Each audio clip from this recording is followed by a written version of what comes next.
এইগুলো আমি করে দিচ্ছি আর সবাই শুনে যাচ্ছেন। এই কোয়েশ্চন থেকে আর কি কোয়েশ্চন আসতে পারে, এই যে আমরা প্রত্যেকটা কোয়েশ্চনে আর কি কি কোয়েশ্চন আসতে পারে এভাবে আলোচনা করছি। আমরা আর কতটা করবো? আপনারা দেখবেন অলরেডি আজকে 4টা পেপার শেষ হচ্ছে, 8টা বা 12টা পেপার শেষ হওয়ার পর দেখবেন কোয়েশ্চন খুঁজে পাচ্ছেন না, আর জলের মতো স্পষ্ট হয়ে যাবে কনসেপ্ট।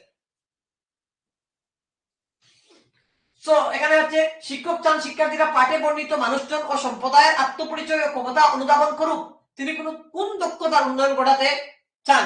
সাহিত্যিক দক্ষতা, বৈচারিক সাক্ষরতা, বিশ্লেষণমূলক পঠন, ভাষা সাক্ষরতা। খুবই ইম্পর্টেন্ট, এখান থেকে আমরা আরো একটা নতুন কনসেপ্ট শিখবো। কিন্তু একজন শিক্ষক, একজন টিচার চান শিক্ষার্থীরা পাঠে বর্ণিত মানুষজন, একজন পাঠে যে কোনো একটা বর্ণিত মানুষজন বা সম্প্রদায়ের আত্মপরিচয় ও ক্ষমতা অনুধাবন করুক। যে কোনো একটা ভাষা জনগোষ্ঠী নিয়ে একটা পাঠে উল্লেখ করা হলো, সেই মানুষজন বা সম্প্রদায়ের আত্মপরিচয় ক্ষমতা অনুধাবন করুক, রিয়েলাইজ করুক।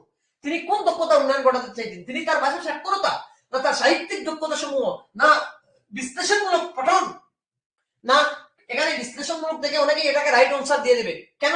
মানে এই যে অনুধাবন করা, বিশ্লেষণ, কিন্তু এটা মনে রাখতে হবে এখানে বিশ্লেষণমূলক পঠন বলা হয়েছে, উপলব্ধি এখানে পঠন বলা হয়েছে, পঠন, কিন্তু এটা পঠনের মেইন উদ্দেশ্য কিন্তু পঠন নয়। এখানে শিক্ষক চান শিক্ষার্থীরা পাঠে বর্ণিত মানুষজন ও সম্প্রদায়ের আত্মপরিচয়ের ক্ষমতা অনুধাবন করুক, এটা কিন্তু পঠনের সঙ্গে সম্পর্ক নয়, দক্ষতা উন্নয়ন ঘটাতে হচ্ছে। এটা সাহিত্যিক দক্ষতা নয়, পঠন হলে সাহিত্যিক দক্ষতার সঙ্গে কিছু সম্পর্ক থাকতো, আর ভাষা সাক্ষরতাই নয়, কারণ এখানে মূল উদ্দেশ্যটা কিন্তু পঠন নয়, ভাষা নয়, অনুধাবন করা, সম্প্রদায়ের আত্মপরিচয়, এটা হচ্ছে বৈচারিক সাক্ষরতা, ক্রিটিক্যাল লিটারেসি। এই ক্রিটিক্যাল লিটারেসিটা কি, এটা আমরা পেয়ে যাব। পাঠের মাধ্যমে ক্ষমতা, পরিচয়, সামাজিক অবস্থান বোঝাকে ক্রিটিক্যাল লিটারেসি বলে। যাদের ক্লিয়ার নয় ক্রিটিক্যাল লিটারেসি সম্পর্কে ধারণা, তারা আজকে জেনে যাও যে ক্রিটিক্যাল লিটারেসি মানে যে কোনো একটা পাঠে, ল্যাঙ্গুয়েজের যে কোনো একটা পাঠের লেসনে যদি মাধ্যমে ক্ষমতা, পরিচয়, সামাজিক অবস্থান বোঝা কোনো ব্যক্তি বিশেষের বা সমাজের, তাদের ক্রিটিক্যাল লিটারেসি বলে। ক্রিটিক্যাল লিটারেসি শিক্ষার্থীদের পাওয়ার রিলেশনস, আইডেন্টিটি বয়েস, মার্জিনালাইজেশন বিশ্লেষণ শেখায়। শুধু তথ্য নয়, সমাজের গভীর অর্থ অনুধাবনী লক্ষ্য, সোসাইটির যে গভীর অনুধাবনী লক্ষ্য। এখানে পাওলো ফ্রেরি ক্রিটিক্যাল পেডাগজি, উনি কিন্তু ছোটখাটো একজন মানুষ নয়, কিন্তু এই যে ক্রিটিক্যাল পেডাগজি পাওলো ফেরি তিনি দিয়েছেন পাঠের মাধ্যমে সমাজ সচেতন। এই পাওলো ফেরি কিন্তু একটা গুরুত্বপূর্ণ বই লিখেছিলেন, একটা আলোড়ন সৃষ্টি করেছিল যে পেডাগজিতে, এই পেডাগজিতে উনি পসিবলি 1970 এই অ্যারাউন্ড এই সময় অপ্রেসড পেডাগজি বলে একটা বই লিখেছেন।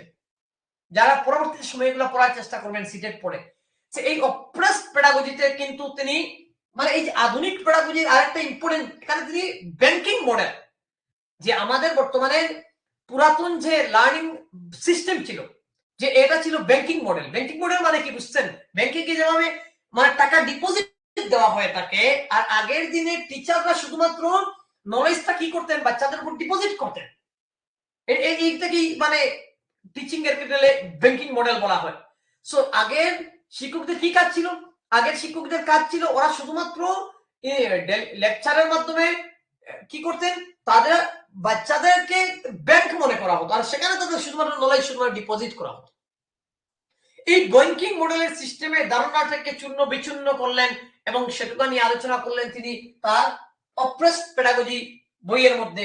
এবং তিনি আরেকটা অপ্রেসড পেডাগজির মধ্যে উল্লেখযোগ্য কথা বলেছিলেন যে প্রত্যেকটা যে একজন টিচারের যে পড়াশোনা কতক্ষণ দরকার, এই এখানেই উল্লেখ করা হয়েছে। উনি উনার বইয়ের যে ওভারঅল যে মানে ফোকাসটা আমি বলতে চাই, যেখানে গুরুত্বপূর্ণ এই জন্য প্রসঙ্গকে আমি বলে দিচ্ছি, আমি